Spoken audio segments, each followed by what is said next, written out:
The flying worm is out, but first we have to talk about the amazing performance that the UNT Mean Green displayed against Western Kentucky, hill-topping them. Y'all like that pun right Yes, there? sir. 40 to 13. I'm your host, Marc Barrera. Joining me is Jake Levine, Justin Ballou, Connor Hibbet. Guys, how did we feel about that win today? Last week, sorry. I mean, I really don't think we can ask for any better. Put up 40 points and we give up 13. It was just pretty dominant from the get-go. They didn't allow any points in the second half, and I believe it was the most points they've scored in their first quarter all season. Yeah. What more can we ask for, especially going into a home game where we can clinch a bowl eligibility?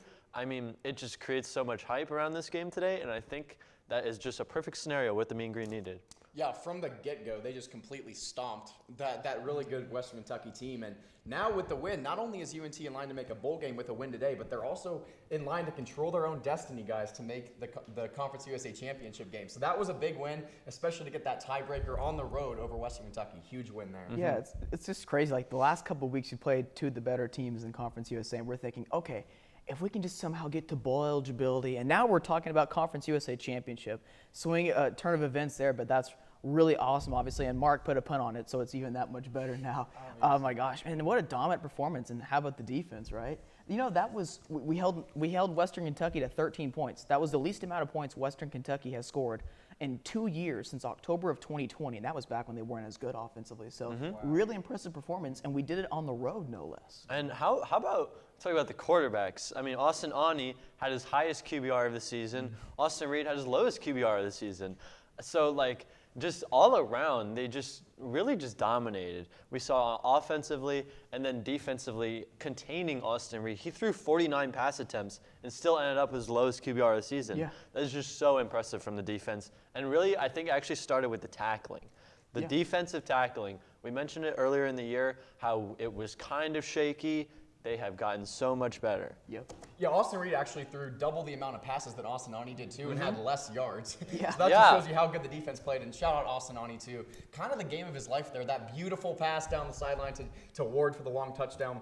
87 QBR in that game was really impressive. 322 yards. And the key number we've talked about on the show with him is 30 pass attempts. He was at 28 that game. Perfect stuff. He coupled that with a good running game. So everything went right for UNT in this game, defensively and offensively. And this was the first game in Austin Aune's career that he threw a higher than 60% completion percentage and didn't throw any interceptions. He had obviously a 70% completion percentage. That was the best game in his UNT career, just by percentage, by performance, by the stats, everything. And of course, he didn't have any turnovers on top of that. And like Justin mentioned, it wasn't too many pass attempts. So that was a really good performance. And we talked about the defense. Remember how last week on the show we discussed on our podcast that we had, we discussed how it was going to be really beneficial for UNT if we won the time possession battle. I know Jake likes to reference that a lot. But we didn't even win the time possession battle, and yet our defense still performed this well. It's one thing to keep an opposing offense off the field, and then they don't do much, like you play in a phone booth, and you don't allow them to have many possessions. But Western Kentucky had multiple possessions, and we still played that well. You know, it's like when you go up to bat, right, and you go up to bat several times in a baseball game, you have a higher chance of getting a hit. Well, Western Kentucky had many chances to put points on the board, and with a really good quarterback like Reed, and we made Reed not read our defense. So that was a really good performance all around, and I loved, like Jake mentioned, the tackling and the coverage, man. The coverage keeps getting better and better, which really sets maybe the tone for something we can do even better defensively next season, because we're still a relatively young team on the back end. And both these teams have quarterbacks named Austin. Austin Reed was the one getting the national headlines before this game. He was top 5 in the nation in passing yards and touchdowns. Now after that game, Austin Aune is 8th in the nation with 23 touchdown passes and leading the nation in yards per completion with over 16. Wow. So they kind of flipped the script there in that game. So really impressive stuff from Aune. And honestly, we talk about the run game so much. I believe they ran for 196 yards. Yep. That's great and all, but the key was the balance between the pass and the run. Yes. I think we can run as much as we want, but as long as they can couple it with Austin Aune being able to throw the ball downfield, it is just very powerful, and that's how they're going to continue to win games. It's not just solely relying on Aune or solely relying on the O-line in the run game. It's going to be how can you get those to work together. And is that the difference? Is that why Austin Aune has been playing so well these past couple of games? Because give him some credit. Head coach Seth Lachose putting a perfect game plan in place for them. Is that the difference of how they're playing better, Jake? Yeah, for sure. And I think if we can really backtrack it to the O-line. I think the blocking up front recently has just been has been just terrific.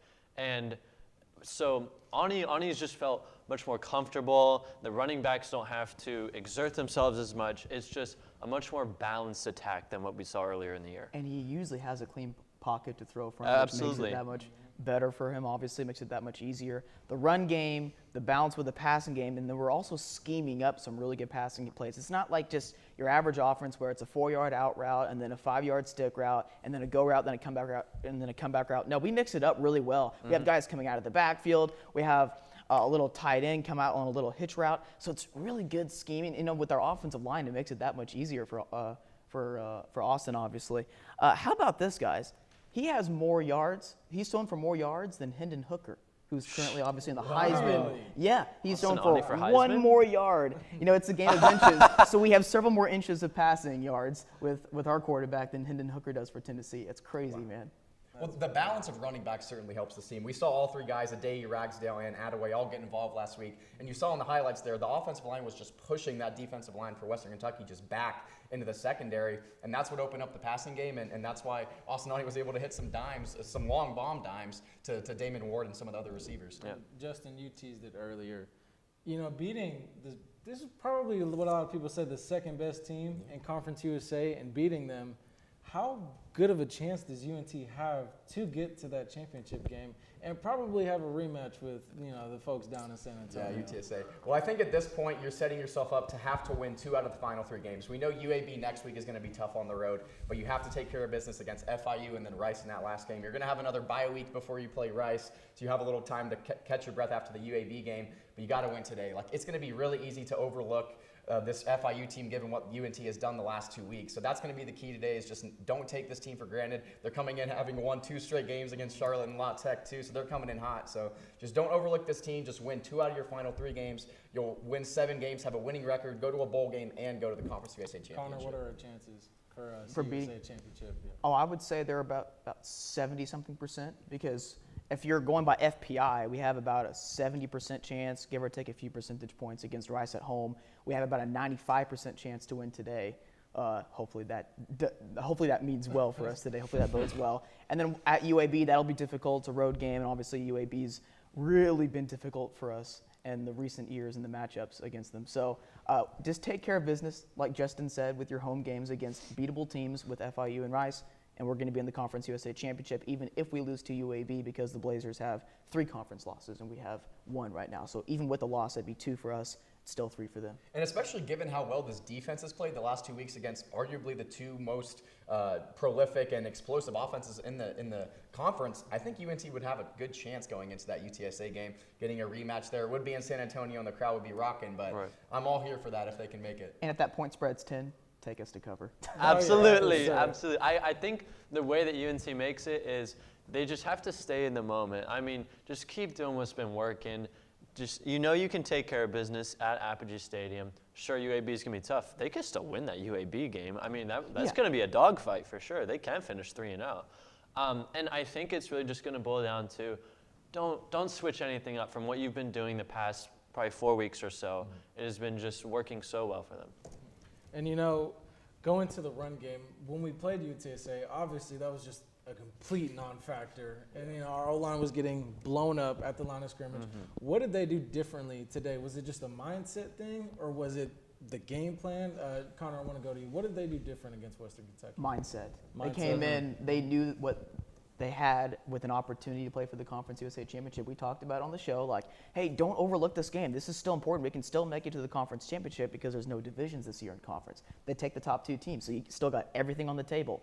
And we knew that, so we came into the game. We had a great first quarter, kind of slowed down a little bit in the second and third quarter, and then we really finished them in the fourth quarter. We got that good, decisive lead, and of course our defense finished out the game, which was a really awesome performance from start to finish. And I think it comes back to what you said earlier. Creativity in the play calling was at an all-time high in that game. We saw all the backs involved. We saw some creative pass looks, too, from Austin Aune, so really impressive stuff there. Just keep doing that this week. Don't overlook FIU, and you'll get a win. Definitely. I mean, we can point to game plan, we can point to preparation, everything, but I think the biggest deal was just the confidence that the team had. I mean, they came out firing, and they ended the game firing. The first and fourth quarter, they had the most points out of any.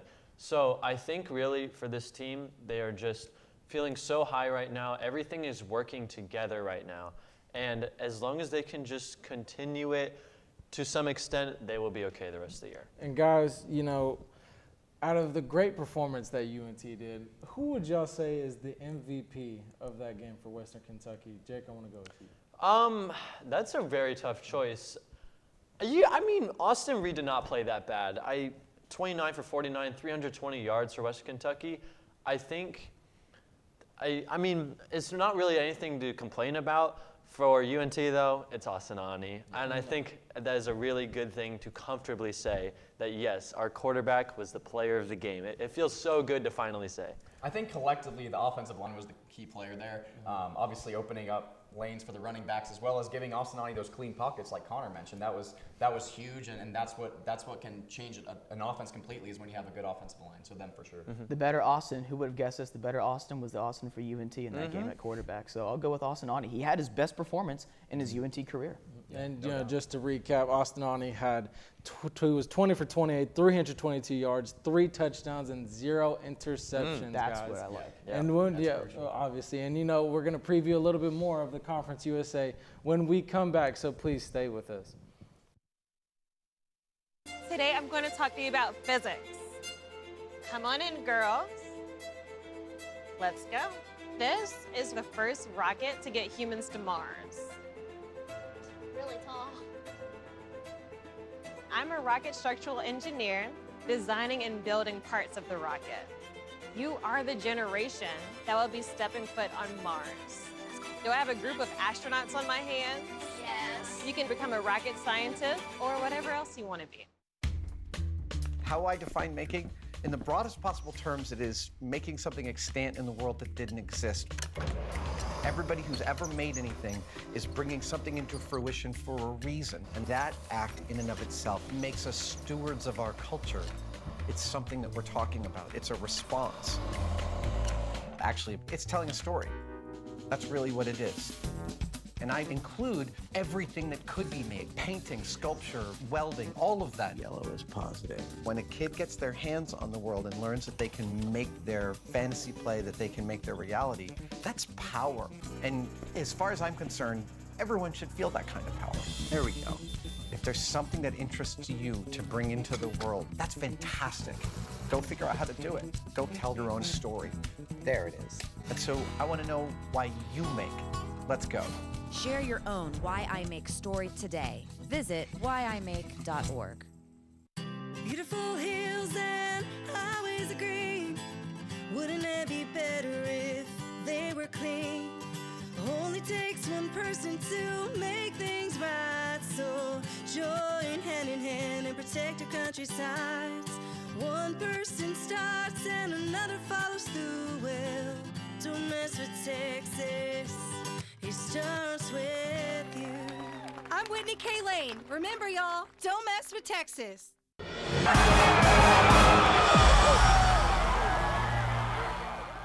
Hello, everyone, and welcome back to Mean Green Game Day. Guys, when we talk about Conference USA, it's pretty much, it's not that much of a toss-up anymore. It's pretty much clear and cut for how we see what's gonna be appearing in the conference championship. But we're gonna dive into these teams and their schedules going forward. First to start off is UTSA. They have UAB, La Tech, Rice, and UTEP. Guys, how do we feel about UTSA's upcoming schedule? I honestly think the most likely scenario is they go 4-0. Yeah. But as a UNT student and a UNT fan, the best chances that UNT wants is for UAB to win and Rice to win. I think those are the best odds. La Tech and UTEP I don't think will be able to put up a fight, especially those two games are in the Alamo Dome too. So I think most likely 4-0. Maybe they drop. Maybe they drop one of those, but I don't think so. Yeah, I think realistically, they're probably the clear-cut favorite to be hosting this USA Championship game. That UAB game they could lose, but even if they do lose that game, they still have tiebreakers over North Texas, obviously, and Western Kentucky. So that's going to end up getting them to the number 1 seed. But that Rice team is really sneaky. We talked about them a little bit last week. So if they lose to UAB, I mean, it's going to start getting interesting here with that number 1 spot for sure. If they lose to UAB, that's true. So it could be like what Jake said. It could be like they drop one of those games, but 2, I really doubt it. But obviously, if for UNT's sake, if we finish out undefeated, we can't lose, and UTSA drops 2 games, so obviously those chances are low with us finishing 3-0, meaning we win at UAB, and UTSA going 2-2. That's the only chance we have of hosting the Conference USA Championship. So the most important thing is to take care of business and get to the Conference Championship and have that chance to have a potential rematch with UTSA. It really seems like UTSA against UNT right now. Right. And admittedly, UTSA is the best team in Conference USA by far, probably, so they deserve to host the championship game. For sure, yeah. For sure, and I agree. I think UAB is going to be their toughest test. I mean, they do play them on the road. Too. Yeah, they play them close every time they play, but I think UTSA is just way too talented. And UAB is a this much year. better home team than they are a road team as well. All right, so going to there, we're going to go preview the team that we just beat, Western Kentucky, the Hilltoppers. They have at Charlotte versus Rice, at Auburn, so they got a little bit of an SEC battle still there, and at FAU. Guys, how do we feel about Western Kentucky's schedule coming up? So I think the most likely thing here is 3-1. I think, so they're most likely going to beat Charlotte. I think they're most likely going to beat Rice at home. I'm pretty sure they can beat at FIU, FAU, my fault. I think that can be a pretty good game, but they're going to be the better team in that situation. The game at Auburn is obviously going to be their toughest test, SEC team. But watch out for a little sneaky upset here. I think no matter how it shapes up, it's going to be 3-1 though. Watch out for an upset in Jordan-Hare though. I think maybe that's a game where Austin Reed says, hey, this is my time on primetime TV. It's time to go off. That's a possibility. Is that an upset though? I don't know. It's the week before the Iron Bowl, which Alabama and Auburn historically always schedule nobodies. Right. Alabama plays Austin P. If you've ever heard of that school this year, so good for Auburn at least scheduling a good team. Yeah. Yeah. So Justin, what did you think about Western Kentucky? I think that FAU game coming off the Auburn game could be tough. 3 out of their last 4 games are on the road too. So I mean, UNT needs Western Kentucky to lose 1 game if they were to lose 2 games. Even if Western wins out, UNT would still make it to the CUSA Championship with 1 loss. So that tiebreaker is going to be so crucial against Western. yeah, it's amazing how these tiebreakers are going to play a crucial factor later on because there's no divisions this season, which is just crazy. You want to speak of crazy? Conference USA this season has been nuts. FIU is currently power rated 130th in the country. There's 131 FBS teams, and FIU is 4-4, and they're currently 5th, tied for 5th in the CUSA standings. That's how wild Conference USA is. Do you remember when I said on the first show you're probably going to see a lot of 4-8 to 7-5 teams? This is exactly what I was talking about because of FIU's non-conference, which is manageable, although they did lose to UConn. UConn is 1 game away from bowl eligibility, but they're not in Conference USA. But it feels like let's just add UConn into this. For sure, why not? But man, that's how wild Conference USA is FIU, who's power rated 2nd to last in the whole country, is 5th in the standings. I love the balance this year. It's great. We've It never is, seen yeah. this before with the no division, so I like that. I love it. I think it's definitely top heavy for sure, but the chaos in the middle of it is just so entertaining to The most watch. mediocre Group of 5 conference, guys. It has to be. Right. For most average. Middle Tennessee beats Miami, and then Yeah. they start off 0-3 in conference play. That is so Conference USA. And I Let's thought go. Middle Tennessee was going to be one of those sleeper teams coming into Yeah. Conference USA, Not but at they all. just No, no. terrible in Miami conference. was just not a good team. No. Let's talk about a little bit of the UAB Blazers. They have UTSA coming up in their schedule next. Then they have UNT. They have us. Then they have LSU, another SEC team, and then they have La Tech sticking with Louisiana. Guys, how do we feel about UAB's upcoming schedule? Yeah, this is a real tough finish for them.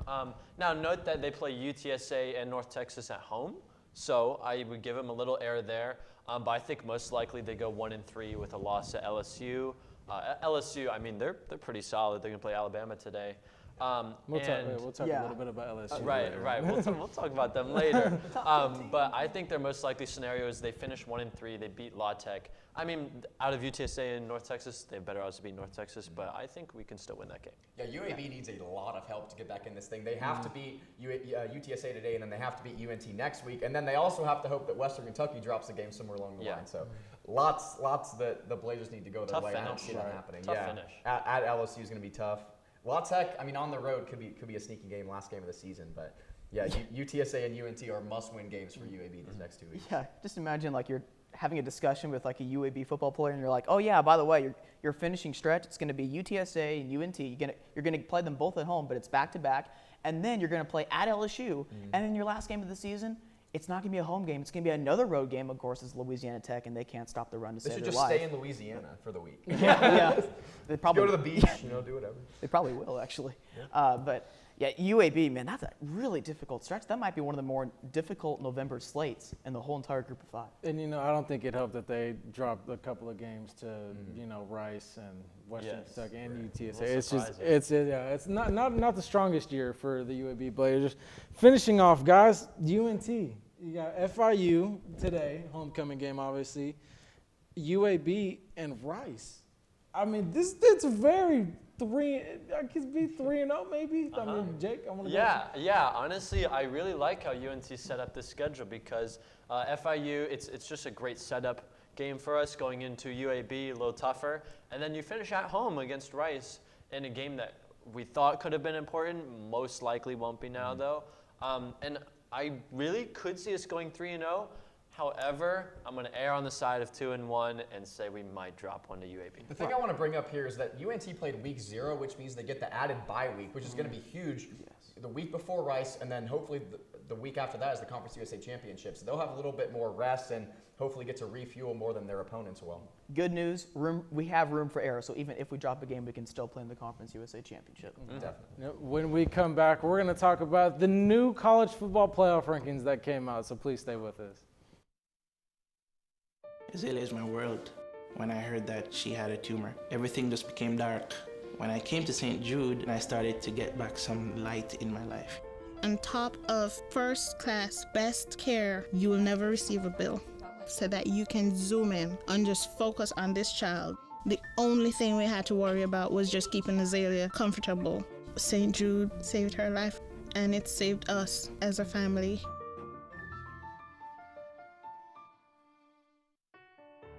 Every child deserves a future. Every last child. That's why we do whatever it takes to ensure children grow up healthy, learning, and safe. Right here in the US and around the world, just as we have for nearly 100 years. When it comes to children, we know that even the smallest act can make a big difference. By changing children's lives now, we're changing the course of their futures and ours. Join us. Your zip code. Just one number different, and you might have a whole other life.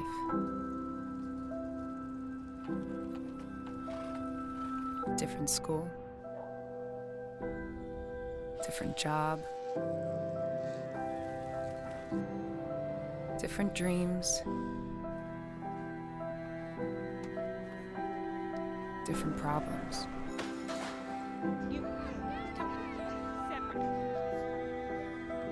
In America, the zip code you're born in can determine your future. The Y works to change that, with programs and services that help everyone thrive, no matter who you are or where you're from. For a better us, support your local Y today.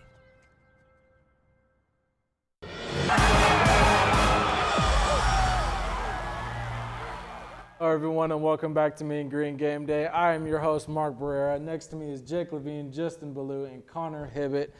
Guys, this college football ranking is a little questionable. You know, there's some things that we obviously agree with, and there's some things that we don't. I mean, with the top 4 coming out, you got number 4, Clemson. 3 is Georgia. 2 is the Ohio State Buckeyes. And 1 is the Tennessee Volunteers. I mean, From my reaction, I think Tennessee being 1 is okay. Yes. I mean, after getting the win over Alabama, I understand it. Ohio State, they've looked strong all year. I mean, they're still a little shaky against Penn State, but they look strong all year. Georgia's been a top dog since not to be punny, but Georgia's been a top dog for college football for a while. And Clemson, I don't really agree with Clemson, but I'll let y'all take care of the rest of it. Jake? Yeah, so I actually don't really have a huge issue with the playoff rankings right now. I really love that they gave Tennessee the respect they deserve. They are a great football team. I think they're the best team in the country. Ohio State at 2 is great. I think they have a better resume than Georgia. And honestly, the top 4 I have no problem with. What I love is Alabama is out of the college football playoff right now. They're going to have to play their way in the rest of the year. I think that's so good and so just refreshing for everyone to have to see them struggle for a playoff spot. It's just so great. I like the top 3. Clemson I kind of have a problem with. I think Michigan and TCU and maybe even Alabama have arguments to be in that number 4 spot. Clemson did not look good last week, had to bring in their backup quarterback because DJ played so bad. But they have that brand recognition, which is something that we'll talk about with teams like TCU kind of that hurting them, LSU, brand recognition helping them out, Texas, same deal. But, Clemson, that's the one I have a problem with. I love Tennessee at 1 because they have the biggest win of the season. And we'll see how they play today against the number 1 team in the AP poll. First time that's ever happened, Tennessee, Georgia today. That's going to be big. I love the top 3. I think the top 3 are perfect. I have a problem with the order of 4 through 7. TCU is a tad bit low. I don't think they should be a top 4. I think Michigan should be 4th. It's kind of like ticky-tacky. It's scrutinizing one difference. What is the term that the analysts use? Splitting hairs. They're splitting hairs. So I'm splitting hairs between a couple of teams here. But overall, I don't really have too many problems with it. But there are some interesting things going on throughout the rankings which show what could happen later down the line. I'll get into that in a second here, but I want to get y'all's thoughts on the situation with LSU and Ole Miss, and then the head-to-head with USC and Utah, and then putting Texas in there, and then having NC State and Wake Forest. There's a common opponent for those two, by the way, Clemson, who's at 4. So what are your thoughts about that? Well, the committee loves the SEC and Texas, of course. Yep. Those bigger brands they always love. Ole Miss is a team that's always been overranked. It seems like in the AP poll and college football playoff ranking. LSU at 10, guys. The committee only did this because they play Alabama this week and want to boost Alabama's resume. That's what I was literally wanting. the only explanation behind it. I mean, they beat Ole Miss, but like I just said, Ole Miss is overrated. I don't think the committee is watching these games. I think they're just looking at final scores and then kind of moving teams around based off where they want them to end up and not based off where they should end up based off LSU wasn't even ranked before the game over Ole Miss, and all of a sudden they beat Ole Miss. And now they're 10th in the country. They lost to Florida State week 1. It wasn't a missed extra point or blocked extra point or something like that. They lost to Florida State. Come on. I think this is the first time I've actually really realized what's going on with the rankings and how they kind of configure that. It was so obvious this time around. I was like, wow, those games are all on TV? Oh, they're all playing against each other? Oh, they'd be ranked wins? Okay. Yeah. It doesn't really make a lot of sense. This is all for TV. Honestly. Until the final playoff rankings, it's really just they have that Tuesday show. ESPN wants some more revenue from college football, so that's really what it comes down to. And that's why a team like TCU doesn't get the love because not a big enough brand to go against teams like Alabama and Ohio State and kind of compete with those images and logos. Yeah. They wanted that top 10 matchup between Alabama and LSU. Definitely. I was about to say, and there's something even more interesting about the rankings here with some of these head-to-head differences with like USC, Utah, LSU, Ole Miss. It's TV ratings, brand recognition, and then of course setting up the playoff for what the committee thinks are the 4 best teams. I think they still view Alabama as one of the 4 best teams because TCU has one of the better resumes on paper right now, but something TCU does not have, a top 10 win. So what they did is have LSU at 10, and then, oh wait, who did LSU beat head-to-head? Oh yeah, Ole Miss. And guess who Alabama plays after LSU? Ole Miss. And so if Alabama were to beat LSU, Ole Miss would go into the top 10. That would be another top 10 win. And again, TCU doesn't have that top 10 win. So here's what I'm saying. Later down the line, when they're trying to split hairs potentially with 2, maybe 3, dare I say, SEC teams, they're going to point and say, well, look, Alabama has a couple of top 10 wins. TCU doesn't. Yeah, but TCU's beaten multiple ranked teams. And some of those ranked teams may not be ranked at the end of the season with how crazy the Big 12 is. They're thinking later down the line. That's why the committee ranked those teams and how they did. And then with USC, Utah, yes, Utah beat USC head-to-head. But they're going to make the excuse that, but Utah had a win at the very end, 2-point conversion, and they haven't looked that great against the better teams they faced. And USC, with the brand recognition, has that potential chance to get up, climb up in the rankings, to have, if there's chaos, to get USC into the playoff. And that's also why they included Oregon State in the top 25, because that's a ranked win for USC. And going back to the Bama-TCU discussion, the committee scripts this exactly how they want it to play out, exactly like you were saying, Connor. And with Bama, they really have to make the committee not put them in, whereas TCU is going to have to win out and win dominant in all these last games just to be in the college football playoff because of their brand. And, you know, like you said, playing in the SEC, that gives the committee a lot of margin for error, you know, to slide some teams in there and say, oh, Alabama has, 6 ranked wins. Texas A&M was probably a ranked win when they played them. That shouldn't really count for anything. Exactly. And then the argument that they make with TCU is that they've had to come back, but I think that shows something about TCU, that they've fallen behind and have been able to come back. But that was the committee's argument, was that they've been falling behind in first halves and had to come back from like 20 points against Oklahoma State, whatever it was. But it's unfair how these teams are treated. It really is. It really stinks that TCU is not getting the recognition they deserve. I mean, you could really argue that on paper, TCU could have the best resume in college football. You wouldn't get laughed out of the room immediately for saying that. And yeah, you talk about the comeback wins. They also dominated Oklahoma. That was a ranked win too, if they want to start counting those. Right. Yeah. So it really just, I don't like the drastic changes they're doing just to try to fit things in and make things work out how they want to. We want to see TCU in this playoff. And they switch up their arguments and their reasons for where these teams are ranked every single week, and that's the frustrating part. 4 ranked wins for TCU too. I mean, on paper, TCU has the best resume in the country. Maybe Tennessee still has the best win, so maybe like second best. But TCU should be in the top 5 or 6 at least, not down. I love how flawed that we see the committee that they're doing. I love it's all how for flawed TV. it is. Yes, it's crazy. And also, all TCU's 4 ranked wins, we're all in a row too, back to back to back to back to back. And the other argument that they make about TCU is that they've had some quarterback injury luck with opposing quarterbacks going down. Like Adrian Martinez went down, Jason Bean had to step in for Kansas. So I mean, they have had a little bit of luck there, but 4 ranked wins, no one else in the country can say that. Go ahead. That right there is what they're going to bring up if need be come later November with the quarterback situation that TCU's been playing up against. I think it's interesting that NC State and Wake Forest are barely ranked inside the top 25. Common opponent for those two, Clemson. Exactly. Guess who's 4th? Clemson. So yeah, it's like scripting. And here's something to watch for. If Alabama gets to the SEC championship, barely loses to, say, Georgia, let's just say, will they put Alabama in? Because those 2 losses were to close games to Georgia and Tennessee, who were 2 of the better teams in the country.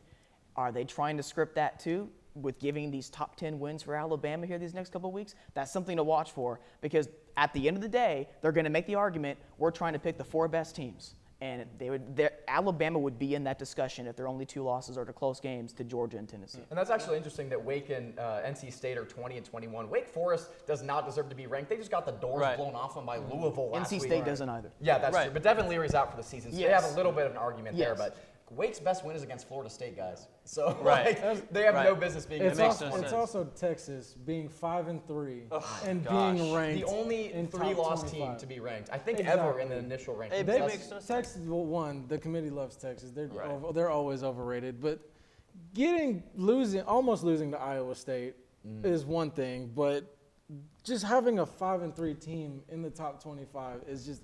It's not a good look. No. What do y'all think? I'd rather see Liberty in there instead of Texas. Exactly. I think that would just be a lot cooler to Texas see. has 2 of their 3 losses because they blew 2 touchdown leads against Oklahoma State, and Texas Tech. And it should hurt them that they barely beat Iowa State, because they got rewarded for barely losing to Alabama. So you can make the same case that should have dropped them a little bit lower in the rankings. But well, guys, I'm not the committee. You know who should be. You know who should be ranked? The UNT Mean That's Green. right. Yeah, that's right. I'm just messing around. But when we come back, we will talk about the homecoming game between UNT and FIU. So please stay with us. That was a fun. When you adopt a shelter pet, you discover their unique mix of all kinds of traits. Where'd Wiley go? Where's Wiley? Ah, there she is. Paw? Do you remember being an ancient wolf? Do you ever feel the call of the wild? You're a renegade cop, and I'm a con woman with nothing to prove. But together, we could really solve this murder. They're a little bit of a lot of things, but all of them are pure love. Honey, what I think you need is a socket wrench. I played JV basketball. I'm sorry. I don't think it looks right. This is good, and it's all good, baby. Is it really all good?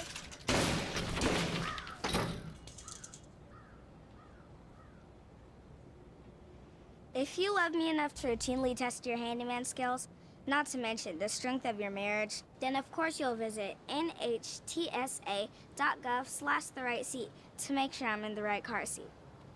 I'm gonna call my dad. Hey, Bobo, do trees tell each other stories? I'm sorry. I'm afraid I don't know that. Hey, why don't we go find out? Listen. Do clouds take naps? I couldn't tell you. Dad, do stars visit their friends? Look!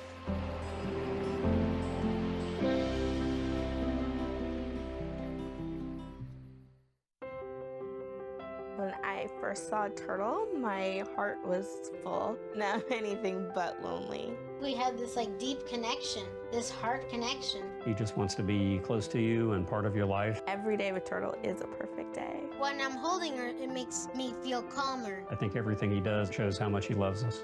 When we adopt a shelter pet, we discover they're a little bit of a lot of things. But they're all pure love.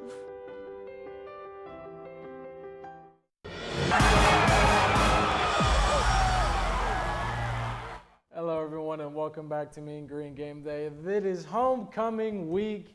The UNT Flying Worms, they got the Flying Worm uniforms today. The UNT will take on FIU today.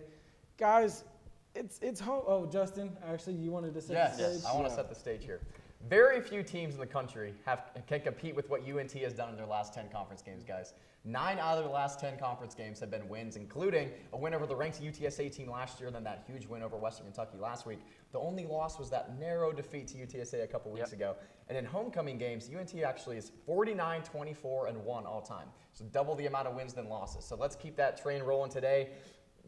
Decent team in town, team that UNT should beat. Don't overlook them, and let's get that 50th win in homecoming. I'll tell you what, this game today, there's so much excitement around it. We saw so many advertisements and just hyping up the game so much. I thought the social media team did a great job this week too.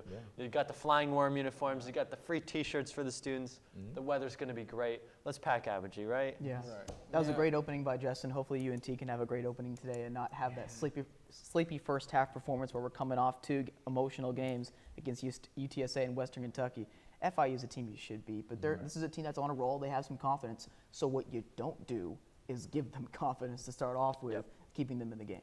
You cannot take winnable home games for granted ever, especially when you're a school like UNT and you're not like Alabama. You have to win every single game that you're favored in and at home. 21-point favorite, I think UNT is in this game.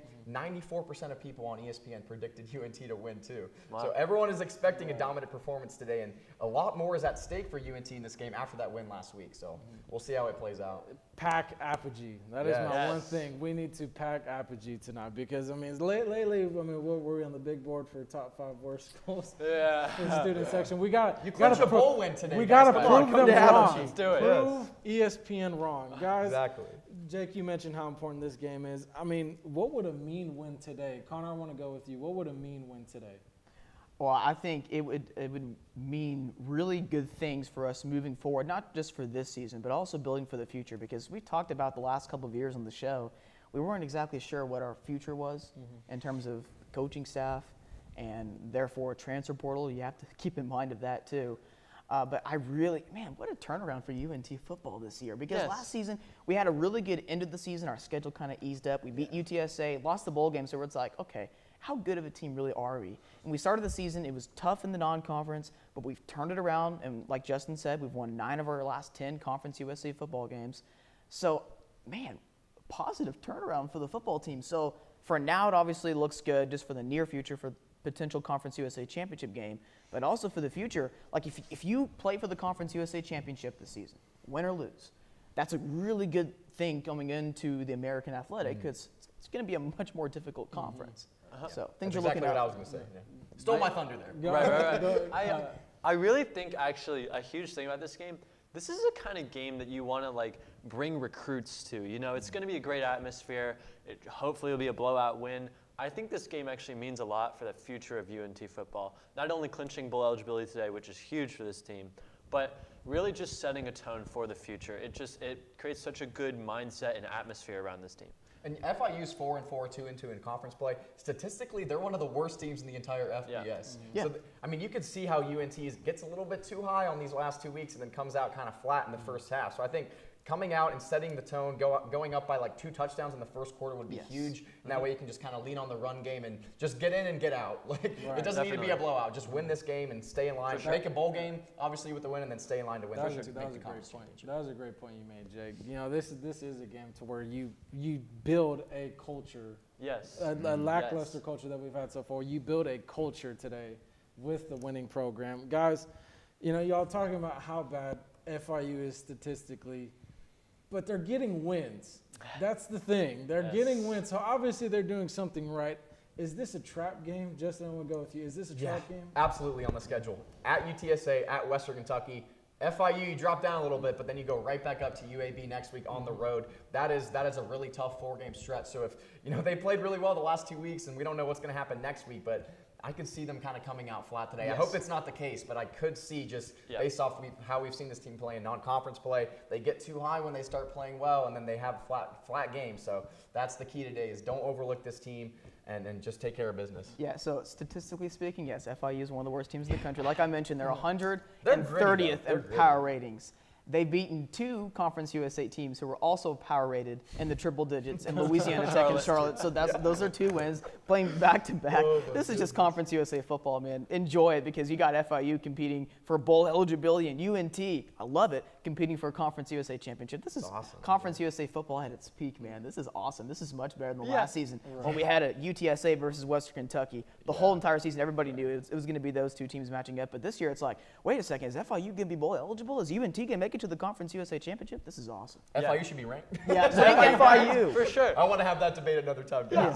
I think if UNT today does not come out flat, like we mentioned, is possible, then if they come out with the same momentum and just finish this game off, it would just mean so much and show so much about this team that they're able to kind of stay in the moment with probably the big crowd and just the big atmosphere. It would just tell a lot about the confidence that this team has. And it would also go down to head coaching, I think. It would mean a lot for Seth Luttrell. And I think it's really good that this is the homecoming game, especially with it being a trap game. You're going to have a good crowd. The team, you know, you always, as a player, I feel like you get up earlier for homecoming. Like you just wake up with a little bit more energy than for any other game. So I think that factor is really important today, that this is UNT's homecoming game in the middle of this gauntlet of a 4-game stretch that they're in. For sure. And, you know, y'all mentioned, I think getting the flying worm uniforms out. Yeah, I think that also has to put a little bit just more of a smile and more of charisma into the players. Yeah. Because, I mean, it's what Deion Sanders says, if you look good, you feel good. You feel good, you play good. Exactly. Yeah. So, guys, I mean, what is the game plan for today? Because, I mean, we've had really good game plans these past 2 weeks. Obviously, it didn't completely work out against UTSA, but we were in that game to the bitter end. Do we pass? Do we run? Do we get a little bit of balance in there? Connor, I want to go with you first. Well, Jake mentioned on the previous block, don't change anything. Keep doing what's working. But the most important thing is get on top of FIU early, because FIU has a little bit of confidence coming into this game. You don't want to let that confidence stay in the game for them for a long period of time. Like if you let FIU, like if you start off slow, you're coming off 2 big games, right? You let FIU jump off to like a 10-14 to 3 lead or something. That's going to give them confidence for the remainder of the game, and you're going to be in for a tough one. Don't let that happen. Get on top of FIU quickly. You're at home. Get the crowd into the game. Take FIU out of the game early, quickly. Get that 14-0 lead and keep that lead for the remainder of the game. And don't play the game where it's like you go up 17-0 or something, and then you let FIU creep back into the game. No. Take care of business today. We're favored by 3 touchdowns. Let's not play sloppy. Absolutely. Let's take care of business and not change what's working. UNT is 11th in the nation in yards per play with just over 7. And we've talked about how they just need to keep pounding the run game. They've actually balanced out the offense really nicely over the past month or so. Yeah. And that's been the most important key to this offense, has been getting the offensive line, up to the second level on both pass and run plays. And then that run game just kind of fueling the pass game. So keep that going today. Establish the run early and take the early lead so you can kind of sit on the run game and not have to throw Austin on you have to throw the ball 40 times. That's not what we want. Under 30 pass attempts and 200 rushing yards would be great. I think really what I want to see today is UNT play the way that they played against FAU and La Tech. Let's run the ball, control the game, leave it to your O-line to do their work, And I'll say it once again, control time of possession. They continue to lose time of possession and win the game like they did last week.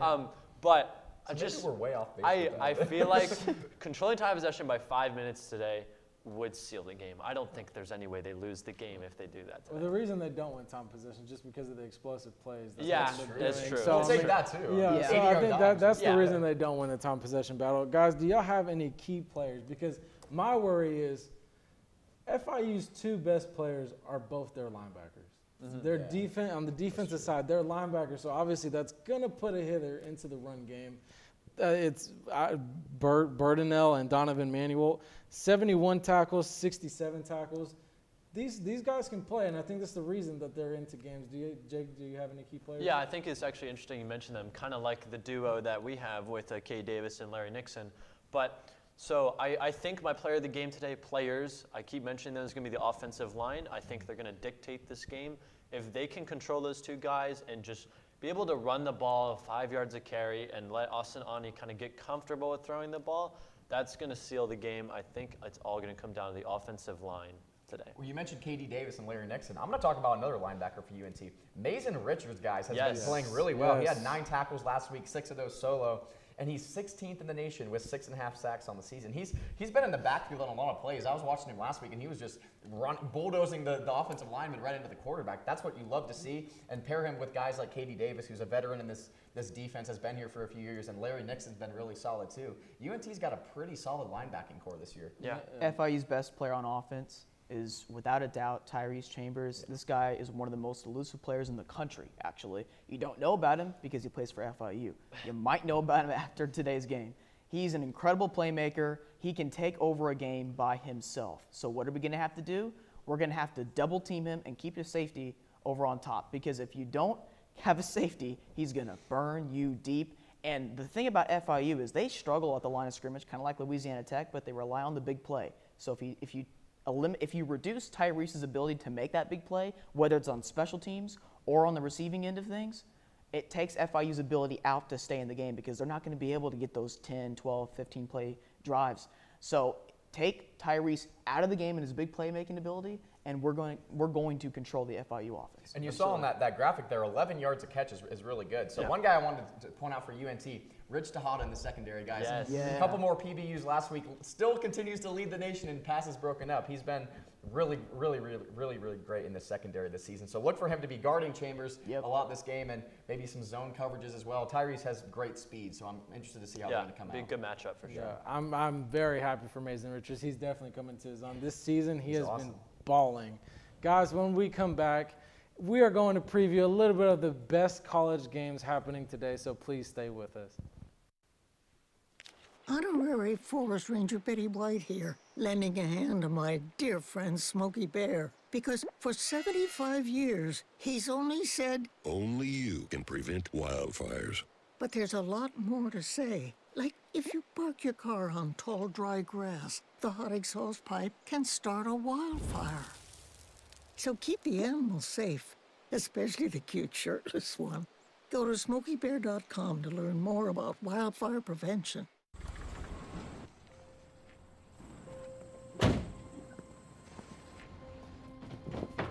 Dad, they took over my bedroom. Come on, come on. Okay, Dad. 1, 2, 3.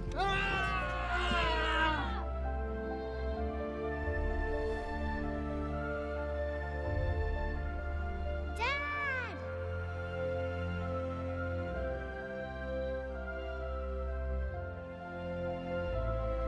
You saved me. Dad? Are you okay? I'm fine, dear.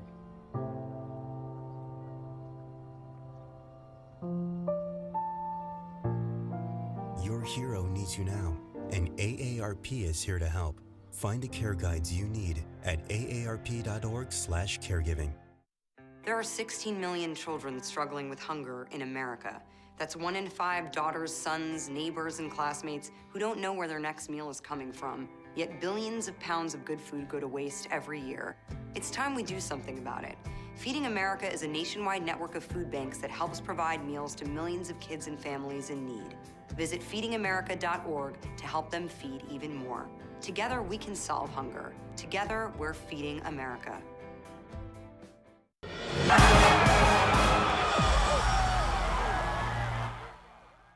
Hello, everyone, and welcome back to Mean Green Game Day. Guys, we're going to take a preview of the best college games happening today. I'm your host, Marc Barrera.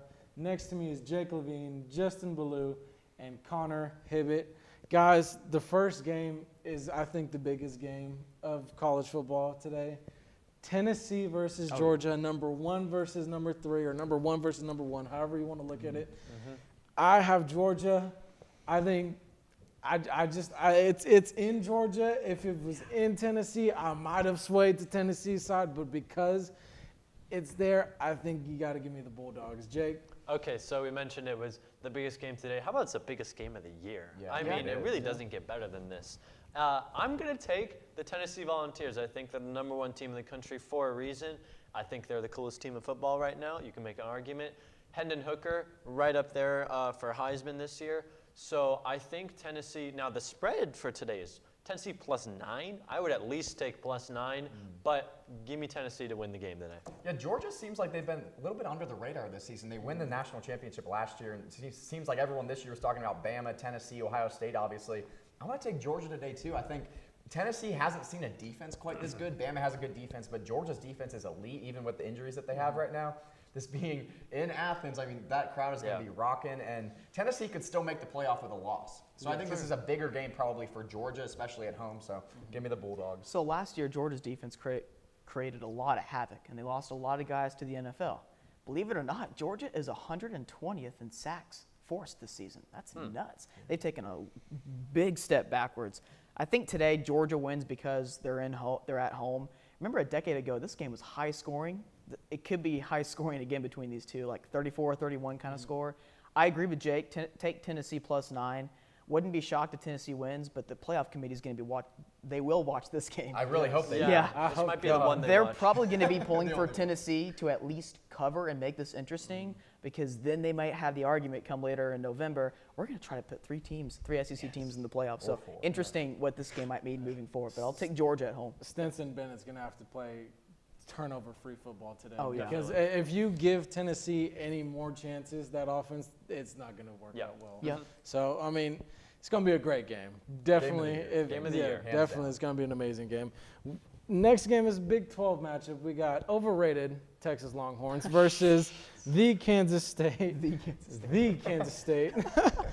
Guys, I'm going to go with Kansas State.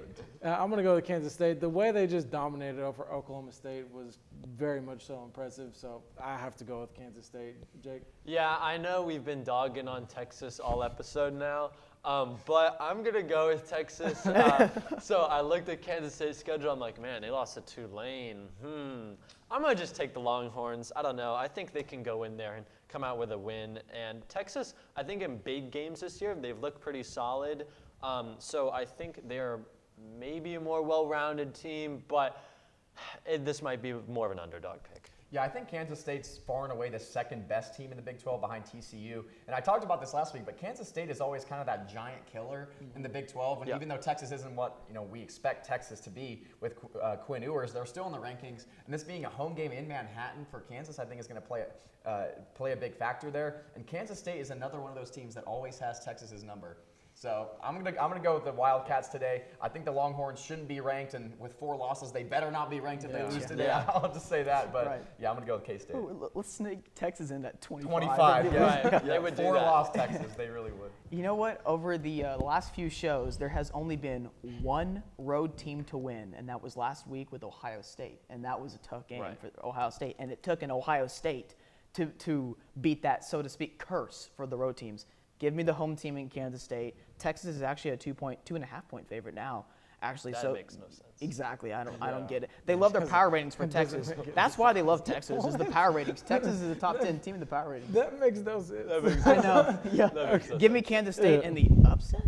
Give me K-State at home. But this is a huge game for the Big 12, because if Texas wins this game, it'll be a really good game in my opinion. So if Texas wins what should be another one-possession game in the Big 12, they'll put themselves back in the Big 12 championship picture. And watch them end up winning it and then making a New Year's Six bowl with 3 losses. Oh, yeah. That would be so Texas. Oh, and by the way, look ahead line. Texas plays TCU here in the coming weeks. They're a 7-point favorite right now in that game. Wow. That also does. That makes no sense. All right, well, Texas is overrated. That's what we. The next game we're going at is another SEC matchup, and normally this one would be the headline, but it's a different year. It's Tennessee, Georgia's the headline, guys. Alabama versus LSU. Right. I mean, we talked a little bit about earlier in the show. LSU's all of a sudden number 10. I don't know. I don't know about that. Give me the Alabama Crimson Tide. They're still a really, really good football team. So give me the Alabama. We're throwing around the phrase "makes no sense." LSU at 10 makes no sense. I mean, this game is being so weird. It is so clearly just so Alabama can get another top 10 win. And I think they're going to get that top 10 win. I think Saban and his crew are going to go in there and just take care of business in Death Valley.